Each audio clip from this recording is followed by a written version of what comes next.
자, 이어서 코로나 백신 상황 그리고 LH 직원 땅 투기 의혹 파장 짚어보도록 하겠습니다. 최영일 시사평론가 나오셨습니다. 안녕하십니까? 안녕하세요. 자, 먼저 코로나 상황 짧게 짚어봐야 될 것 같은데 오늘 새벽 신규 확진자 398명 기록을 했고요. 뭐 300명대라고 하지만 사실상 400명대라고 봐도 무방할 것 같습니다. 여전히 집단 감염 줄어들지 않고 있는 그런 상황으로 보여지고요. 지금 상황이 이제 날씨도 막 풀리고 그러다 보니까 주말에 외출 나가시는 분들이 지금 많을 것 같은데 정세균 총리 이런 부분에 있어서 좀 우려, 당부의 말을 전했습니다. 잠깐 듣고 오도록 하겠습니다. 따뜻한 봄 기운과 함께 다시 주말이 찾아왔습니다. 지난 주말 이동량은 작년 11월 거리두기 단계 상향 직전의 수준을 회복했고 백화점과 주요 관광지는 발 디딜 틈 없이 인파가 몰려 이번 주말도 걱정이 큽니다. 답답한 마음에 집 밖으로 나가시더라도 방역 수칙은 꼭 지켜 3차 유행을 하루빨리 안정시키는 데 힘을 보태주실 것을 당부드립니다.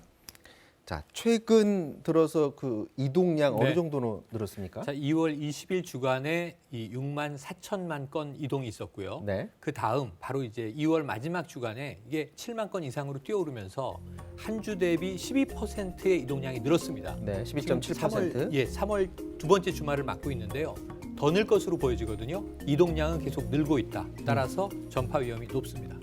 자, 그동안 요양병원하고 시설에서 면회가 안 되는 부분이 있었는데 이제 네. 화요일 다음 주 화요일부터는 이제 면회 맞습니다. 가능하다고요? 그러니까 비접촉 면회, 비대면 면회만 허용됐었던 건데요.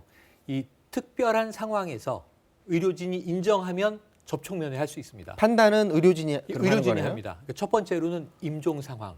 이건 정말 인도적으로 해야 되겠죠.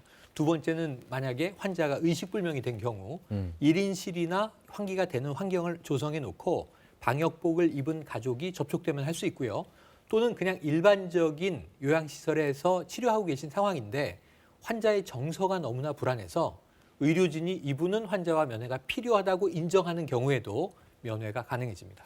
자, 3차 유행 여파 지금 계속되고 있는데 지금 새로운 사회적 거리두기 초안이 오늘 네. 공개가 됐나요? 계속 여러 가지 얘기가 나왔었는데 공개가 됐습니다. 네. 제일 중요한 것은 지금 5단계로 늘어났던 것이 네. 너무 복잡하다. 우리가 아직 3단계를 가본 적은 없습니다. 이게 4단계로 줄어들었습니다.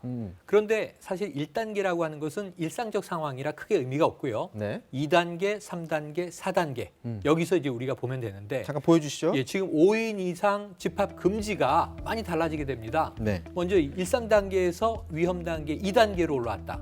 9인 이상 금지입니다. 아, 이제 9인이네요. 네네. 그러니까 9인이고요. 3단계 정도 올라와야 지금 우리가 강력하게 유지하고 있었던 5인 이상 금지. 그리고 이제 가장 심각한 단계 4단계로 올라가면 18시 이후 오후 6시 이후에는 3인 이상 모임이 금지되고 모든 외출 자체를 자제할 것을 유도한다. 강제는 아니지만 최대한 외출 자제를 권고하는 것으로 지금 단계에 따라서는요. 모임의 이제 어떤 그 숫자가 많이 변화될 수 있는 유동적인 상황이 됐습니다. 자, 백신 접종 상황도 좀 살펴봐야 될 것 같습니다. 어제까지 일주일 동안 누적된 그 백신 접종자 숫자가 22만 5천 명. 네. 그러니까 1분기 대상자의 절반을 넘겼다라는 얘기인데 그래도 1분기 지금 얼마 남질 않았습니다. 네. 자, 식약처가 화이자 백신에 대해서 이제 최종 품목 허가를 내줬다라는 소식도 들어왔는데 만 16세 이상 접종이 가능하다. 이 네. 말이 그럼 만 16세 이상은 이제 다 접종을 한다는 뜻인가요? 아닙니다. 그러니까 지금 이 화이자만 특이하게 네. 임상 실험을 할 때 16세 이상까지 포함시킨 거예요. 나머지는 다 18세 이상 성인만 했어요. 그렇죠. 아스트라제네카, 모더나 다 그런데 유일하게 화이자만 16세부터 임상을 했습니다. 근데 16세, 17세의 경우에도 안전성과 효과성이 입증이 된 거죠. 그래서 맞을 수는 있으나 우리나라는 지금 현재 만 18세 이상에게만 권고하고 있거든요. 네. 그래서 이제 화이자는 16세 이상을 쓸 수 있다는 데이터를 확보한 백신일 뿐 국내에서 화이자를 16세부터 놓는다는 것은 아닙니다. 지금 그 뭐 가짜 뉴스들 많이 돌아다니고 그러다 네. 보니까 특히 나이 많으신 분들 중심으로 해서 특히 이제 기저 질환자들 분들 막 네. 두려워하는 분들 많은데 많으시죠. 이분들 빨리 두려움을 없애주는 것도 사실 정부의 역할인 것 같아요. 맞습니다. 지금 전 세계적으로 뭐 굉장히 많은 숫자가 접종을 했고 이분 중에는 접종을 하고 나서 사망한 기저질환자나 뭐 고령자가 있습니다. 네. 혹은 젊은 분 중에 심근경색도 있죠. 그런데 백신 접종 때문에 사망했다는 인과관계는 지금까지 단 한 건도 나오지 않았어요. 우리나라도 지금 6명의 사망자가 백신 접종 후 사망으로 보도되는데 이분들도 인과관계는 조사 중에 있습니다. 네. 그래서 지금 세계적으로 이 접종을 하지 않을 이유가 없다. 지난해로 넘어가서 아주 중요한 문제를 말씀드리면 독감 백신 접종하고 110명이 죽은 것으로 집계됐는데 예년에는 2명이 신고됐거든요. 네. 폭증했죠. 근데 이분들 한 분도 다 한 48분은 부검했지만 인과관계가 나온 경우는 없습니다. 이 독감 백신과 무관한 사망으로 확인이 됐거든요. 근데 문제는 독감 백신을 너무 안 맞아서 1,000만 명분의 독감 백신이 폐기됐습니다. 지난해. 네. 독감 백신을 더 많이 맞으라고 권고했는데 덜 맞았어요.